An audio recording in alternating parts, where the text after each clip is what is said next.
In 1992, Superman died. Man of Steel has met his match in a battle to defend Metropolis. I remember him best as a friend. It's a tragedy. It's a loss. At least in the comics, leaving fans stunned. It was a big deal, leading many fans to question their place in the world and ask who, if anyone, will be our salvation. Cut to 2022. We're surrounded by all kinds of superhero media. Everywhere I go, I see his face. But is our obsession with superheroes actually killing them? There has never been as much superhero content to consume as there is right now. Why? Well, DC and Marvel Comics have a huge fan base. Studios like Disney and Warner Bros. Have a lot of resources, and combining the two forces gives them the perfect formula to make quick and easy money. Avengers!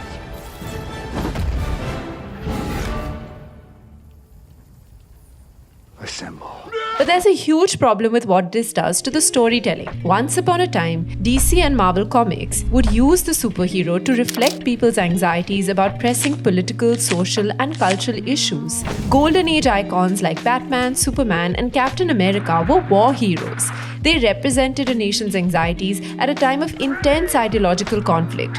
We first see them fighting Nazis in ways that are laughably and yet lovably simplistic. In his very first issue, Captain America punches Hitler.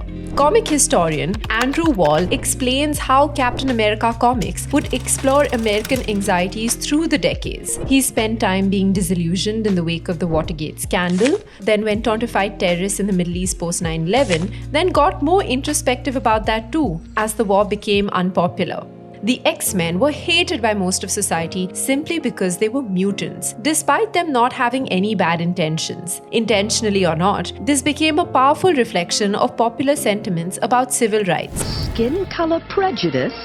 That's so pathetic, it's almost quaint. Whether they've aged well or not, these narratives still offered a way to better understand what a society stood for, feared, and worshipped. In other words, superheroes in their comic book avatars never shied away from politics. Whether in a subversive or a coercive sense, they offered ways to actively think about and engage with the zeitgeist. But unfortunately, now, these superheroes seem stuck in time.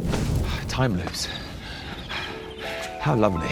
Debating World War II era questions about good versus evil without adapting to fit our current problems. What are superheroes saving if they aren't in the present? I've knocked that Adolf Hitler over 200 times. Today, when there's rising frustration against wealth inequality, for instance, superheroes like Iron Man or Batman represent a technocratic, individualistic solution to gaping systemic issues. What are your superpowers again? I'm rich.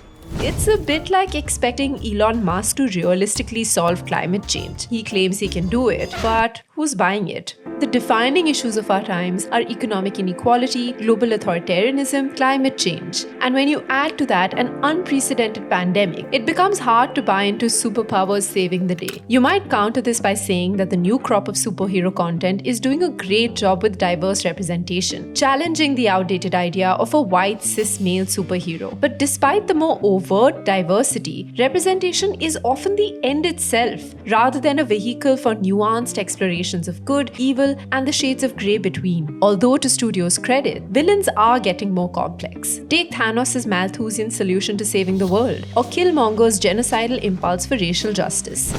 It's about 2 billion people all over the world that looks like us, but their lives are a lot harder. They are, at the end of the day, villains. More than having us question what villainy even means, superhero films are quick to peddle the ends don't justify means philosophy, brought to you by the trusty good hero who saves the day. But what day are they really saving? Some creators are tackling exactly this question through new forms of storytelling that challenge this cookie-cutter formula for superhero content. That is going to kill somebody when it lands in Boston. Maybe this rise of the anti-superhero genre will make us finally call the time of death on superheroes. This was our take on the topic. Don't forget to share yours in the comments below, and for more such content, subscribe to the Swaddle.